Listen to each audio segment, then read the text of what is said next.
Le 4 octobre 2025, un événement majeur secoue le monde. Le pape prononce un ultimatum sévère contre le Burkina Faso, un petit pays d'Afrique de l'Ouest. Mais Ibrahim Traoré, le président de la nation, refuse de se soumettre à l'ordre imposé par Rome. À Ouagadougou, l'ambiance est électrique. Ce n'est pas seulement une question politique, c'est une bataille pour l'indépendance et la foi. Ibrahim Traoré, jeune président du Burkina Faso, se tient face à un défi sans précédent. Le Vatican, en toute sa puissance, presse le pays à se conformer à l'ordre mondial, à renoncer à ses alliances avec la Russie et l'Iran. Ce n'est pas simplement une pression diplomatique, mais un ultimatum religieux. Si le Burkina Faso cède, cela pourrait signifier la fin de son autonomie. Mais Traoré, armé de sa foi et de sa conviction, jure de ne jamais plier. « Notre foi ne sera jamais utilisée comme une arme par les puissances extérieures », déclare-t-il, tandis que la foule de Ouagadougou se rassemble en masse pour soutenir son président. Ce moment marquera un tournant, non seulement pour le pays, mais pour toute l'Afrique. Ibrahim Traoré est prêt à défendre la souveraineté de son peuple, peu importe les conséquences. Le 4 octobre 2025, le pape fait une déclaration télévisée qui résonne à travers le monde. Dans ces mots, il ordonne au Burkina Faso de se retirer de ses relations avec la Russie et l'Iran, affirmant que le pays ne peut pas continuer à défier l'ordre mondial. Ce message est clair. L'alignement du Burkina Faso sur ces nations non occidentales pourrait être perçu comme une menace pour la stabilité internationale. Mais ce qui semblait être un simple avertissement diplomatique devient rapidement un affront pour Ibrahim Traoré. En effet, la France, les États-Unis et d'autres puissances occidentales se sont joints à l'appel, incitant les autorités burkinabées à se conformer. Pourtant, Traoré, qui a grandi dans la pauvreté et le conflit, ne voit pas cette pression comme une simple manœuvre politique, mais comme une attaque directe contre la souveraineté de son peuple. Lors d'une conférence à Ouagadougou, il affirme « Nous ne plierons pas devant l'Empire, ni devant le Vatican. La foi est notre lumière, mais notre indépendance est sacrée. » Oh! La situation devient tendue, alors que les citoyens du Burkina Faso s'interrogent sur leur avenir. Certains prient en silence dans les rues, espérant que leur leader tiendra bon, tandis que d'autres craignent les répercussions économiques et diplomatiques que le pays pourrait subir. Les médias occidentaux se précipitent pour qualifier la position de Traoré d'extrémiste et de radical, mais au Burkina Faso, ce discours est perçu comme un acte de résistance. Le 6 octobre, devant la cathédrale de Ouagadougou, Traoré fait une déclaration publique sans équivoque. « Nous choisirons notre destin, non pas par les dictats des puissances étrangères, mais par notre propre foi et notre propre souveraineté. » Ibrahim Traoré, le président du Burkina Faso, devient rapidement une figure emblématique, non seulement pour son pays, mais pour l'ensemble du continent africain. Sa position face au Vatican et aux puissances occidentales dépasse les frontières de la politique. C'est une lutte pour la souveraineté, une bataille où chaque mot, chaque geste compte. Alors que les tensions montent, Traoré incarne un espoir pour de nombreux Africains qui se sentent marginalisés et opprimés par des puissances extérieures. Dans les rues de Ouagadougou, des milliers de citoyens, jeunes et vieux, affluent pour soutenir leur leader.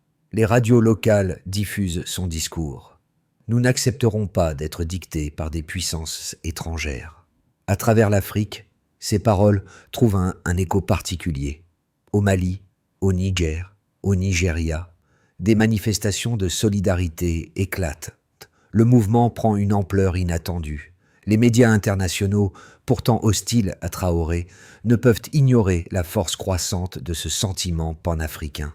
Ce n'est plus une question de politique interne du Burkina Faso, mais un affrontement idéologique entre le passé colonial et une Afrique déterminée à se réapproprier son destin. Ce qui semblait être un simple affrontement diplomatique devient un symbole de résistance. Traoré n'est plus seulement un président, il est devenu un catalyseur du réveil africain.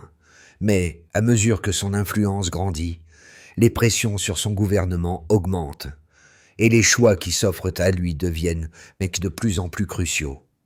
Le 5 octobre 2025, la situation au Burkina Faso s'intensifie. Les déclarations du pape et des gouvernements occidentaux sur la nécessité de respecter l'ordre mondial ne cessent de résonner. Mais Ibrahim Traoré reste inflexible. La pression internationale atteint son paroxysme et le pays se retrouve isolé sur la scène diplomatique. Les conséquences ne se font pas attendre.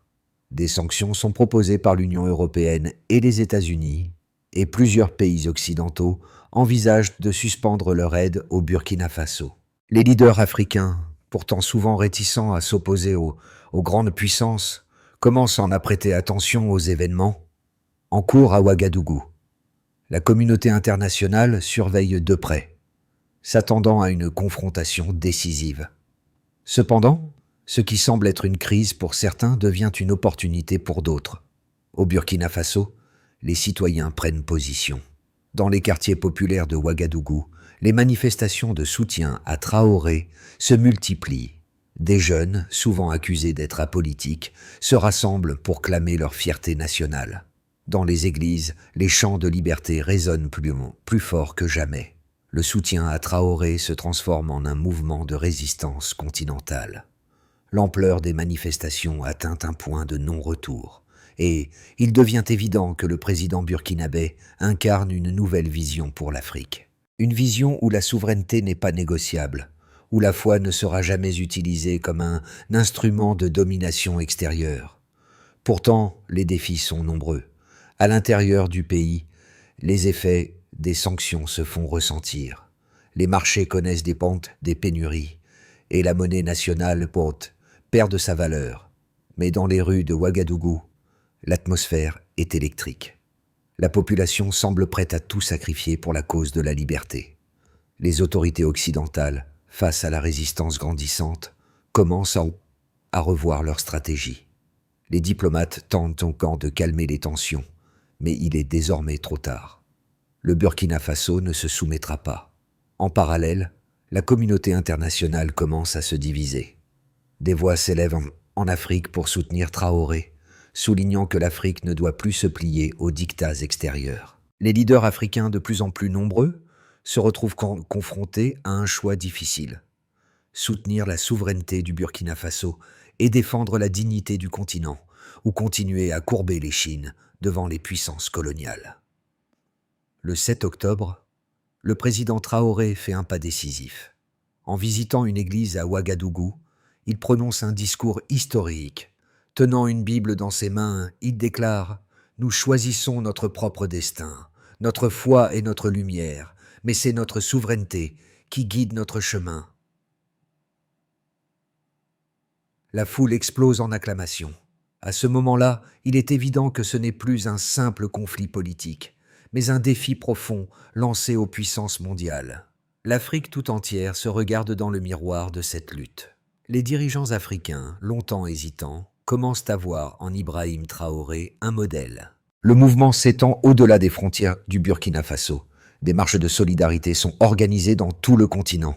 Mais pendant que la résistance se renforce à l'intérieur du pays, la situation internationale devient de plus en plus complexe. Les tensions diplomatiques atteignent des niveaux jamais vus. Les sanctions économiques commencent à nuire au Burkina Faso. Mais dans les rues de Ouagadougou, l'esprit d'indépendance grandit. Les discussions à l'international se multiplient. Certains observateurs affirment que cette crise pourrait marquer un tournant pour l'Afrique, un moment où le continent pourrait enfin prendre son destin en main. Mais cela ne se fera pas sans sacrifice. Les effets des actions prises par Ibrahim Traoré et son gouvernement deviennent rapidement évidents. D'un point de vue économique, les sanctions imposées par les puissances occidentales, notamment l'Union européenne et les États-Unis, commencent à avoir un impact direct sur l'économie du Burkina Faso. Les exportations burkinabais, principalement de coton et d'or, connaissent une chute importante. Le taux de change du franc CFA, la monnaie nationale, perd environ 15% de sa valeur en l'espace de 2 semaines, ce qui engendre une forte inflation. Les prix des biens de consommation augmentent, affectant la vie quotidienne de nombreux Burkinabés. Dans la capitale, Ouagadougou, les étals des marchés sont moins fournis et les files d'attente pour obtenir des produits de première nécessité, comme le riz et l'huile, s'allongent. Cependant, cette crise économique ne semble pas réduire le soutien populaire envers Ibrahim Traoré. En fait, elle semble renforcer la détermination des citoyens à résister. Selon une enquête menée à la mi-octobre 2025, près de 70% de la population burkinabé soutient la position du président, malgré les difficultés économiques croissantes. Ce soutien est particulièrement fort chez les jeunes générations, qui voient en Traoré un symbole de résistance contre les puissances coloniales et l'influence étrangère. Les manifestations de solidarité ne cessent de croître dans les grandes villes, avec des centaines de milliers de personnes défilant dans les rues de Ouagadougou et d'autres régions du pays. De plus, cette crise diplomatique et économique semble avoir un effet domino sur d'autres nations africaines. En octobre, des leaders politiques de pays comme le Mali, le Niger et le Tchad commencent à prendre publiquement position en faveur de Traoré, exprimant leur soutien à la souveraineté du Burkina Faso. Dans une réunion du groupe des pays de la région, un communiqué a été adopté, appelant à la fin des sanctions contre le Burkina Faso et à un respect accru de l'autonomie de chaque nation africaine. Cette solidarité régionale s'est intensifiée à mesure que d'autres pays africains, dans une démonstration de force collective, affirment qu'ils ne toléreront plus les ingérences extérieures dans leurs affaires internes. L'impact sur la perception internationale du Burkina Faso est tout aussi frappant. Alors que les médias occidentaux continuent de dépeindre Ibrahim Traoré comme un leader radical et imprudent, l'opinion publique en Afrique se polarise. Selon un sondage mené par un institut de recherche sud-africain, 60% des Africains interrogés estiment que la position de Traoré est légitime, soulignant que l'Afrique doit reprendre le contrôle de son destin et ne plus être soumise aux pressions extérieures. Cette montée de soutien est particulièrement évidente dans les réseaux sociaux, où les hashtags « souveraineté burkinabé » et « liberté africaine » deviennent viraux. À l'échelle mondiale, cependant, la situation devient de plus en plus compliquée. Les pressions économiques et diplomatiques sur le Burkina Faso se multiplient, mais la solidarité africaine persiste. Des discussions ont lieu dans les couloirs des Nations Unies, où certains pays européens plaident pour l'intensification des sanctions. Mais face à une Afrique de plus en plus unie et à un président burkinabé plus déterminé que jamais, il devient clair que le Burkina Faso ne se pliera pas.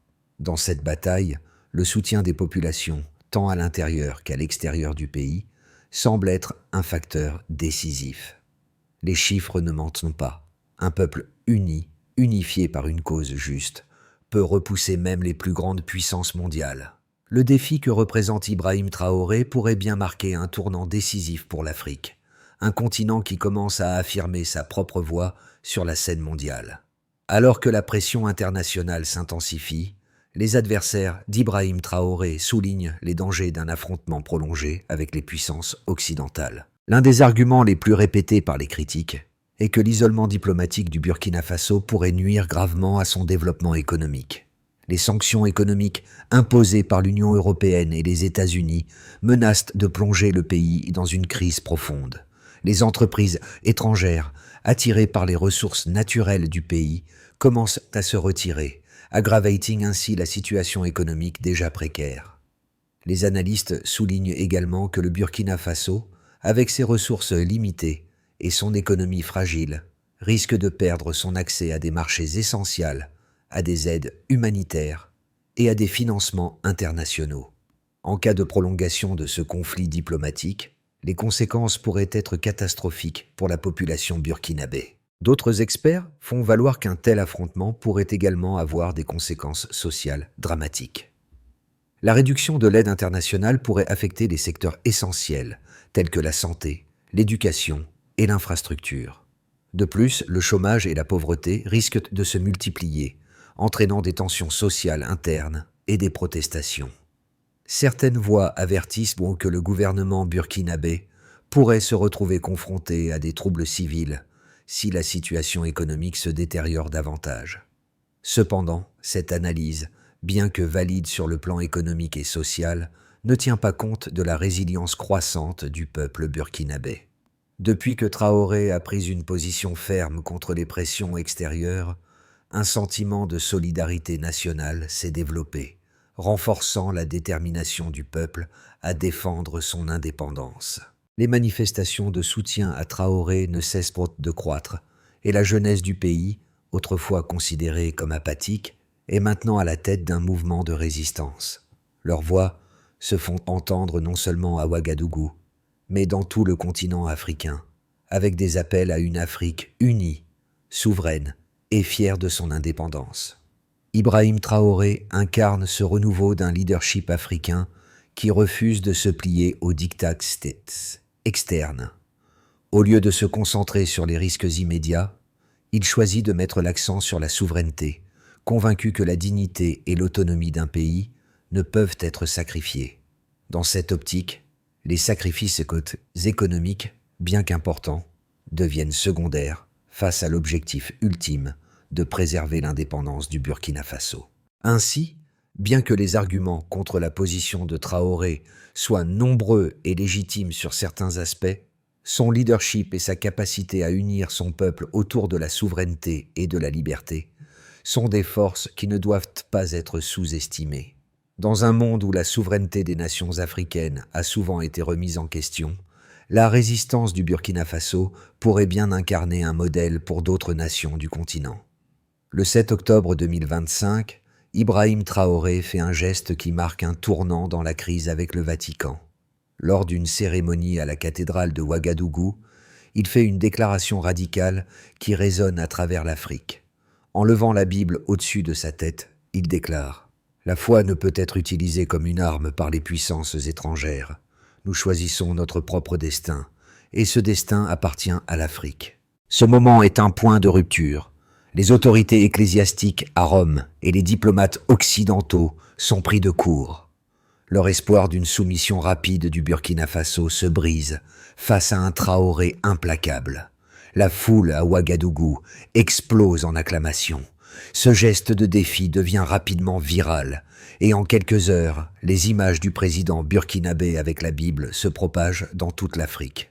Ce n'est pas seulement un acte politique, c'est un acte de foi, de souveraineté et de résistance. Pour beaucoup, Traoré est désormais un symbole de l'émancipation du continent. En quelques jours, ce moment marquera non seulement un tournant pour le Burkina Faso, mais aussi pour l'Afrique tout entière. Les conséquences des actions d'Ibrahim Traoré sont profondes et étendues, non seulement pour le Burkina Faso, mais aussi pour le continent africain. Sur le plan interne, le pays connaît un soutien populaire sans précédent.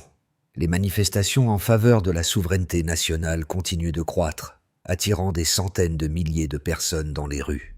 Les jeunes générations, qui auparavant semblaient décemment détachées de la politique, deviennent les piliers du mouvement. Ils se battent, non seulement pour leur avenir, mais aussi pour celui de l'Afrique tout entière. Le message de Traoré résonne comme un appel à l'unité continentale.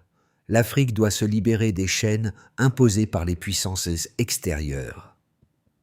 Dans les autres pays africains, le soutien à la résistance du Burkina Faso s'intensifie.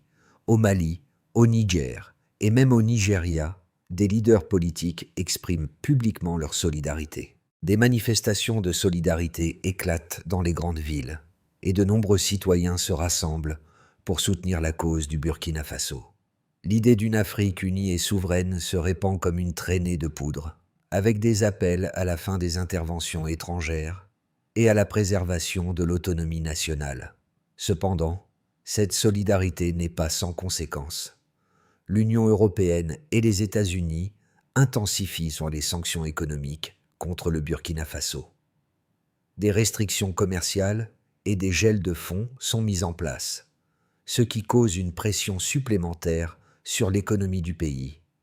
Le taux de chômage grimpe, l'inflation augmente et des pénuries alimentaires commencent à apparaître. Les citoyens burkinabés doivent faire face à une vie de plus en plus difficile. Mais leur détermination ne faiblit pas. Le pays s'est prêt à faire des sacrifices pour maintenir sa souveraineté. Les ministres de Traoré, en dépit des difficultés croissantes, réaffirment leur soutien au président et à sa politique de résistance. À l'international, la perception du Burkina Faso et de son président change également. Les médias occidentaux continuent de dépeindre Ibrahim Traoré comme un leader autoritaire et radical. Mais, au-delà des titres négatifs, il devient de plus en plus un symbole de la résistance africaine face à l'impérialisme. Dans de nombreux pays africains, Traoré est vu comme un héros, un homme qui a osé défier les puissances mondiales pour le bien de son peuple. Son image est présente sur les murs des villes, dans les écoles et sur les réseaux sociaux, où il est célébré comme un champion de la souveraineté africaine. Les autorités du Vatican et des gouvernements occidentaux, en revanche, se retrouvent dans une position difficile. Leurs appels à la soumission du Burkina Faso tombent dans l'oubli, remplacés par des critiques croissantes de leur ingérence dans les affaires africaines. En Afrique, un sentiment de fierté se développe. Les peuples du continent commençant à réaliser qu'ils ont la capacité de se défendre eux-mêmes, sans avoir à se soumettre aux pressions extérieures. Dans cette dynamique, la résistance de Traoré devient un catalyseur pour un changement plus large en Afrique.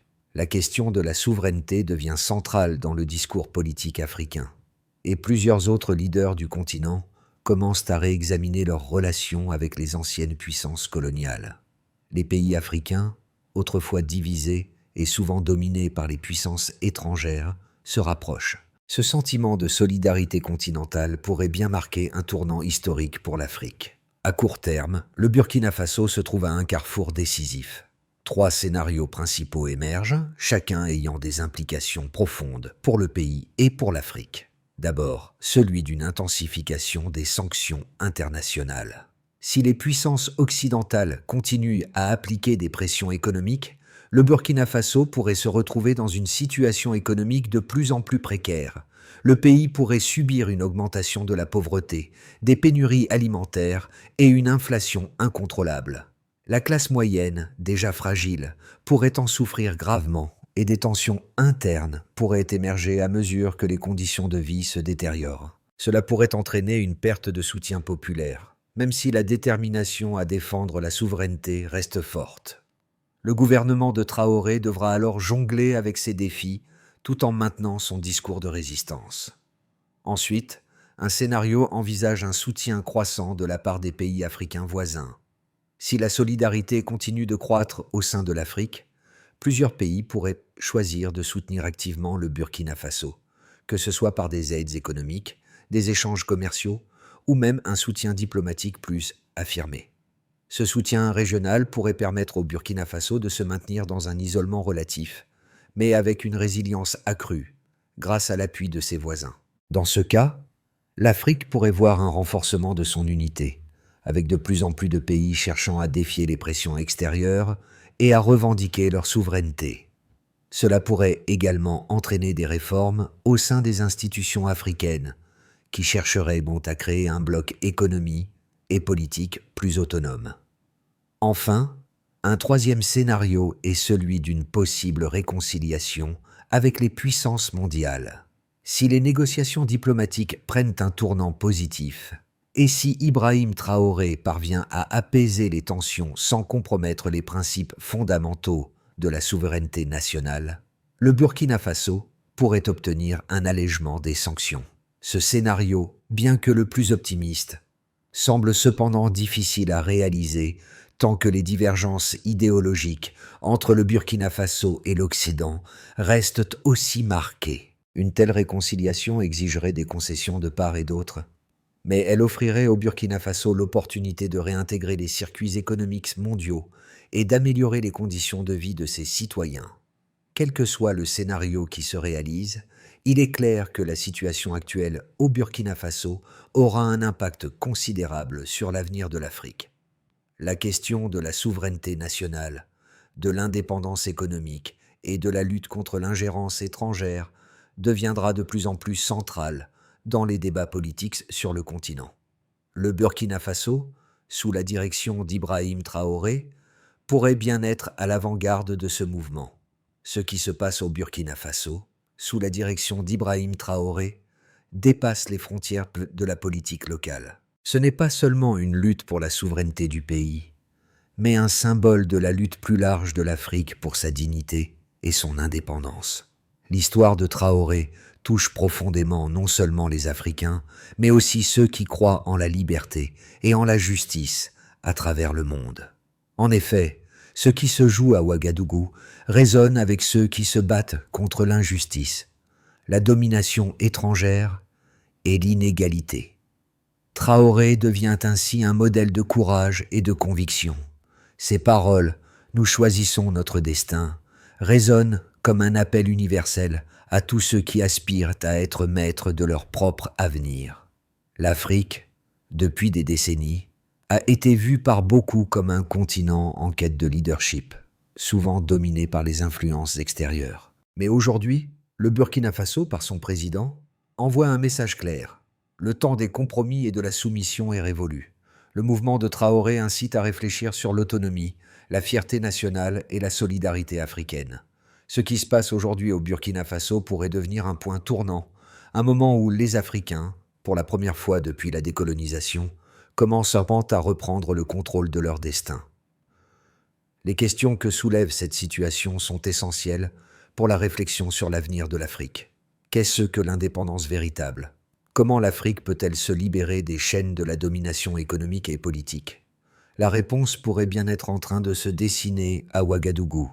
Le Burkina Faso, sous la direction d'Ibrahim Traoré, a clairement défini sa position vis-à-vis de la pression internationale. La souveraineté nationale prime. Cependant, cette position, bien que noble et déterminée, nécessite une feuille de route claire pour garantir la stabilité du pays à long terme.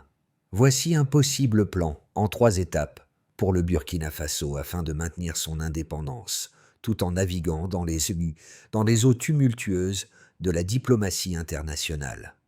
D'abord, renforcement de la solidarité africaine. Le Burkina Faso doit continuer à cultiver des alliances avec d'autres pays africains, en particulier ceux partageant une vision similaire de souveraineté et d'indépendance.